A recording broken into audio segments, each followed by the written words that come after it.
Yes, muraho neza bakunze bitohoza TV Rwanda. Uyu munsi tuje kubagezaho inkuru ibabaje kandi ikomeje guteza impaka mu baturage, aho abaganga babiri bo mu karere ka Nyanza bamaze gutabwa muri yombi bakekwaho kurangarana umurwayi bikamuviramo kwitaba Imana. Ese byagenze bite, naye makosa bakekwaho? Ese harimo isomo rikomeye? Ibi bitwigisha iki nk'abaturage ndetse n'abakora mu rwego rw'ubuzima? Mukomeze mutwumve kugeza ku musozo, mbabwira akantu ku kandi impamvu batawe muri yombi nawe utazisanga hano hantu. Wibuke ko mu minsi yashize ni Karongi byahabaye, ariko Perezida wa Repubulika Paul Kagame akavuga ko umurwayi nagera kwa muganga azajya yivuza, ibindi bigakurikirwaho nyuma, ariko umuntu ari muzima ndetse yanakize n'ikibazo cyamuzanye.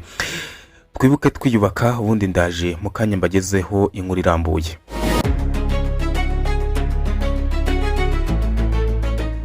Urwego rw'igihugu rw'ubugenzacyaha ruzwi nka RIB rwataye muri yombi abaganga babiri bakorera ku kigo nderabuzima cya Busoro giherereye mu kagari ka Masangano, umurenge wa Busoro, hano ni mu karere ka Nyanza. Abaganga babiri bakekwaho guha serivisi mbi umuturage, ibintu bivugwa ko byamuviriyemo gutuma yitaba Imana.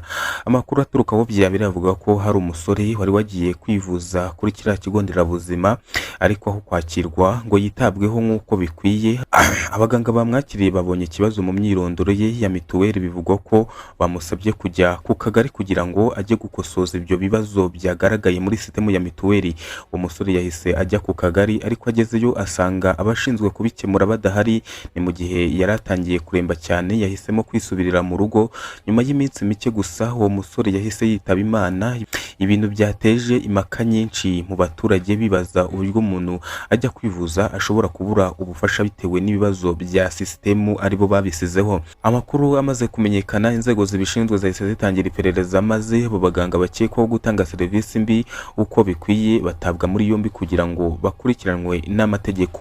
Umuyobozi w'akarere ka Nyanza wungirije ushinzwe imibereho myiza y'abaturage, Madamu Nadine Kayitesi, yahamije aya makuru avuga ati ni ukuri ibyo bintu nibyo, aho yagize ati yego bari gukurikiranwa bakekwaho kwakira umurwayi nabi. Aya magambo koko agaragaza ko hari kuba iperereza rikomeje kugira ngo hamenyekane ukuri ku byabaye ndetse hatangwe n'ubutabera. Ibibaye mu gihe hari hashize igihe gito Perezida wa Repubulika y'u Rwanda Paul Kagame yihanije mu ruhame abaganga b'i Karongi.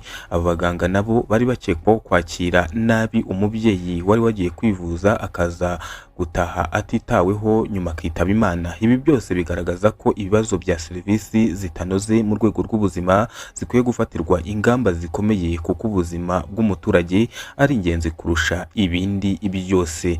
Ni inkuru isigiye benshi amarira menshi. Ese ni gute umuntu ujya kwivuza ashobora gusubizwa inyuma kubera ikibazo cya mituweli?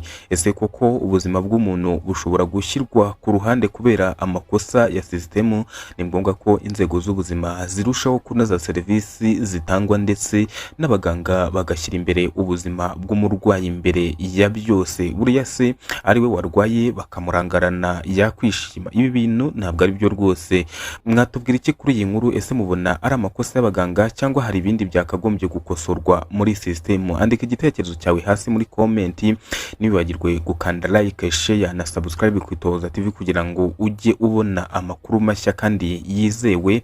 Mwakoze cyane, reka tubane mu zindi nkuru. Twari turi mu karere ka Nyanza, tukomeze kwibuka twiyubaka.